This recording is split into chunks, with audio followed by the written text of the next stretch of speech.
Well, lots on the go today. Bit of a storm coming through. It's nice and sunny today, but we're supposed to have gusts to 90 kilometers, and it has been pretty blowy on my poor old, basically temporary tarp.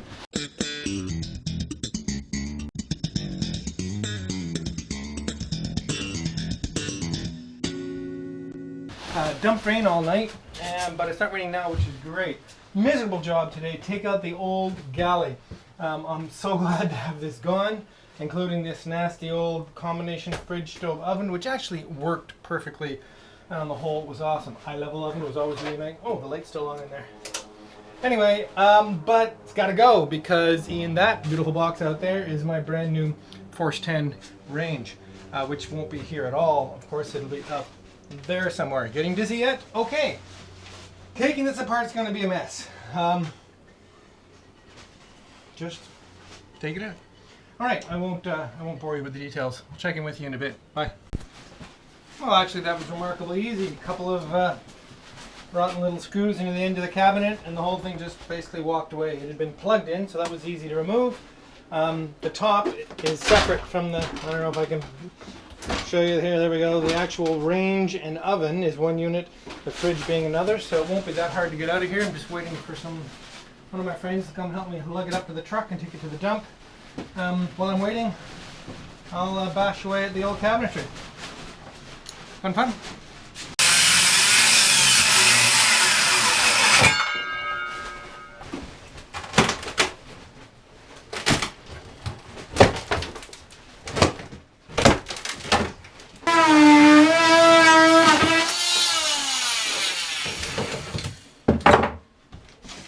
Let's see if that's enough. Yeah. Oh, so happy. Get rid of the counter, the sink, and the tap all in one fell swoop. Gone. I really didn't want to have to share too much of this misery with you, but it's just so cathartic to get rid of messes like this. Generations and generations of infrastructure disaster. I just, yeah. I mean, some of the original carpentry was actually relatively good in here, but it had been so long butchered that there's really not much to it. Interestingly enough, in this little void in the corner of the cabinet, that's always a problem. That's why we have lazy Susans. Down in there amongst all that junk is the muffler, the engine's muffler. It looks like a huge steel device, which I'll get a better look at in a few minutes. Anyway, it's dumping rain today, absolutely pouring out there, so this is the place to be. I won't show you too much more, I promise. Carrying on with the carnage, I don't know if you have enough light to see. It's coming along pretty well. I did want to show you something interesting though. These old ancient cable clamps, they're made of lead. I mean, maybe I'm wrong and they're zinc or something, but they sure as heck feel like lead. And they weigh like lead. They're heavy. Put on with tiny little brads, little nails. Very interesting. Okay, can't stop now. Well, surveying the cockpit, and I guess what's called the lazarette, really, which is the area under a cockpit floor. The first thing that amazes me, it's the next day, and it's sort of a dry day, is that the bilge is completely dry. The boat doesn't leak a drop back here, which just amazes me. I mean, this boat is in the water. Anyway, it's damp, only just slightly, but no actual ingress of water. Pretty cool. So what I'm doing today, a little bit lightweight. Just going through and removing any of the little dreggy bits that I'm not going to want. This stringer is not, it may actually be original, but it's held on with nasty big screws. It's going to be a problem to take off. This is an actual structural stringer. It's got to stay. So I just got to remove all the last little bits and nails and scrap wood and extra bits that aren't supposed to be here. This structural member will come out because I'll redo it a little tidier, although it's not that bad. Steering gear's got to come out. I've all but ordered my new hydraulic setup. I'll show you how I'm going to do that shortly. And then really figure out exactly how the bulkhead comes out.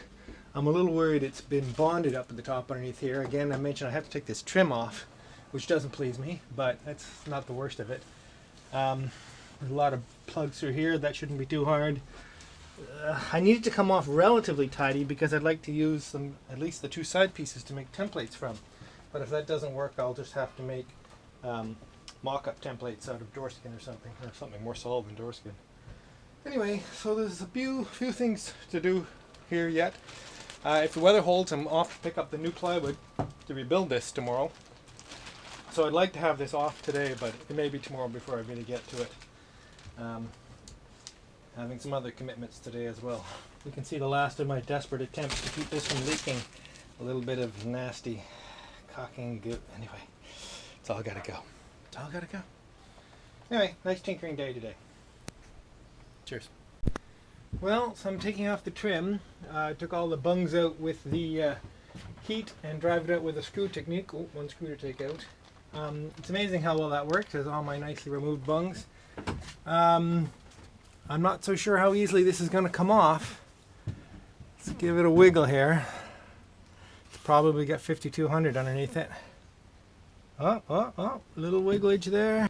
I think I will put you down and really apply great care to this with a putty knife in behind, because this is precious wood. Okay, so before heating the putty knife, let's see if I can slide it in here at all. That's got the right feel. And wiggle that off together.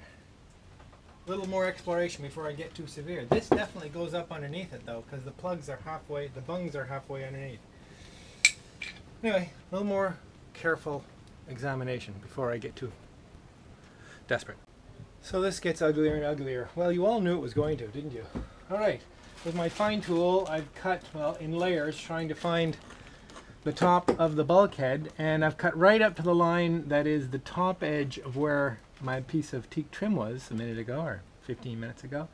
And I'm still not, I don't know if you can see up there, at the top of the plywood bulkhead. Of course, all the old fasteners of the bulkhead are mild steel, and they've just, iron, and they've just turned to nothing in there. This one, there's nothing left but a bit of a pin. Anyway, so they're not going to come out with a tool. I can see the bottom of a couple of silicone bungs that they put in there. This is going to be a piece of work. Okay, well, I finally got smart. Those of you yelling at the screen, Peter, take the door frame off, which I did. And that tells me exactly, I don't know if you can see, here is the bulkhead, and that's the line right there. You can see the plies of the cabin top deck, and it's right at that line, which is basically just a hair, a 1/16 above where I've trimmed with my fine tool, so I'm almost there, right there. In fact, it's just, it was at the wrong angle. It was horizontal to the world, not following the slope of the deck. So if I take, I'm not going to do it here because it's probably glued quite well. I can remove this entire piece here right to the bottom of the deck ply, which does overhang, but not by much. You see, it's right at that line. So what I need to do is preserve this piece of wood, because this has the fiberglass over it. Although it's not the deck, I'm going to preserve it in line with the deck. Yes, it's not particularly well attached. Well, it's glued there fairly well, and maybe even epoxied. But if I get this line perfect, I can remove the bulkhead easily. When I put a new bulkhead in, I can put a new block in under here, epoxied all in under there, so that I'll have a relatively good seal. Relatively. It's not exactly continuously cascading. I suppose I could put a little more cloth on there. I'm not a fiberglass cloth person. I hate the stuff, although I appreciate what it does for us. Anyway, okay, so that's relatively good news. Relatively. Keep at it.